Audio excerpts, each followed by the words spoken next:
My name is Laura Hayes. I'm 42. I live in a wide, quiet house just outside Denver with my husband, David. We built a life that looks tidy from the street: manicured lawn, two-car garage, a porch light that never flickers. Inside, it's different. We are comfortable. We are routine. We are politely polite. We are not lovers. He's a good man who works too much and loves me in a manner that tends toward practical.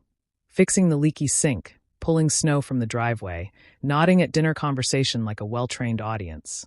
That kind of marriage is quiet until the quiet feels like absence. So when Mason Turner, 22, all angles and easy grin, the new graduate student renting the spare room across the street, asked if he could crash at our place while his heater was getting fixed, I said yes before my head caught up with my mouth.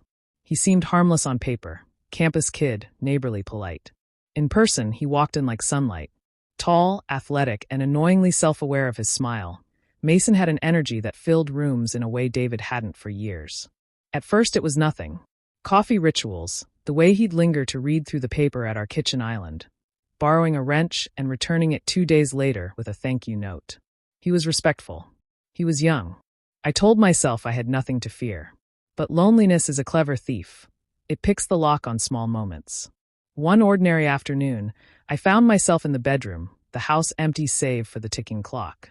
I felt, suddenly and shockingly, very alone. The sight of him, towel at his hips as he padded to the sink, the casual confidence of someone who didn't know he was setting my pulse faster, stayed with me like a comet. When he caught me looking, he didn't shame me. He didn't lecture. He offered a small, knowing smile that made the heat in my chest both guilty and alive. He left the room, and that should have been the end of it. Instead, it became the beginning. What followed was less a movie-style seduction and more a slow, dangerous awareness. Mason started sitting closer when we watched late-night shows. He would hand me a plate with that same precise care most young men reserve for strangers they mean to impress. He stayed in the doorway while I cooked, his presence a steady warmth at my back. There were flutters that registered as apologies in my mind and invitations in my body. The night David was out of town for work, the house felt unusually full of possibility. I wore a silk robe I hadn't bothered with in years, more to amuse myself than to attract anyone. When Mason cleared his throat behind me in the kitchen, the ordinary act of handing me the wine bottle felt like a charged exchange. We spoke in small, breathless fragments, words that dissolved as quickly as they were said. Then, without fanfare, we crossed a line. An exchange of a kiss that was not crude or performative, but intimate in the way it acknowledged both our loneliness and our capacity for surprise. I will not paint it in pink light or call it romance's triumph. It was messy and human. It was an answer to an ache I'd been carrying for years. Being seen as more than an efficiency in a household, being desired for my whole person, not just my competence. Mason seemed equally caught off guard by how something between us stretched into something more than a mistake. For a while, we clung to the private language of stolen afternoons and whispered apologies. We said, foolishly, that it would stay between us. But secrets have elbows. They take up space. Small, tangible things began to betray us.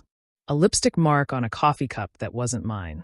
A pair of earrings left on a dresser that I couldn't explain away. Little signs of other lives colliding with mine. I found myself practicing explanations in the mirror. A laugh that felt brittle in my throat. In truth, the ache of being wanted made me protective of the thing we had, even as those same reasons made me terrified of what it would do to the life I'd known. Then came evidence that we were not the only witnesses to our own choosing. A photograph appeared in my mailbox one morning, an image taken from an angle that made privacy feel laughably naive. It showed Mason and me in the kitchen, our heads bent toward each other. Not obscene, but intimate. I burned the photo in the backyard like a sacrament of shame and relief at once, but the act of burning did little to mute the panic that rose like bile. Who else? Who had seen? How long before David would see, and would he understand, or simply be destroyed by what he did not suspect? I could have walked away then. I could have invited Mason to leave, closed the spare room door, and sealed my silence. I had every right. Instead, I kept living two truths. One a polite marriage that ran on script, and another that pounded like a second heart in the quiet rooms. I told myself I was searching for something I had lost. I told myself I had earned some tenderness. But those rationales unravel fast when you face the person who has shared your bed and still refuses to be anything other than kind. Mason could not promise forever, He was young and restless. I could not promise him the future. I was anchored. That mismatch was the real fracture. When David finally returned, I learned how a man can touch with practiced gentleness that skirts the border of obliviousness. I fed him his favorite meal and smiled like a woman practiced in ordinary evenings. But when he brushed my hair back that night, fingers lingering at the nape of my neck, the echo of another hand kept rising between us like smoke. I loved him in the ways one loves history, with familiarity and gratitude, and yet there was a part of me that had been changed in a way nothing could unmake. It felt like wearing someone else's memory, warm, impossible to wash away. I am not asking for absolution. I am telling a truth that is embarrassingly human and painfully complicated. If you've ever been lonely enough to mistake attention for salvation, you know the terrain, how easy it is to confuse warmth for rescue and desire for repair. We make bargains with small lies and call them survival. We trade tiny pieces of ourselves like currency.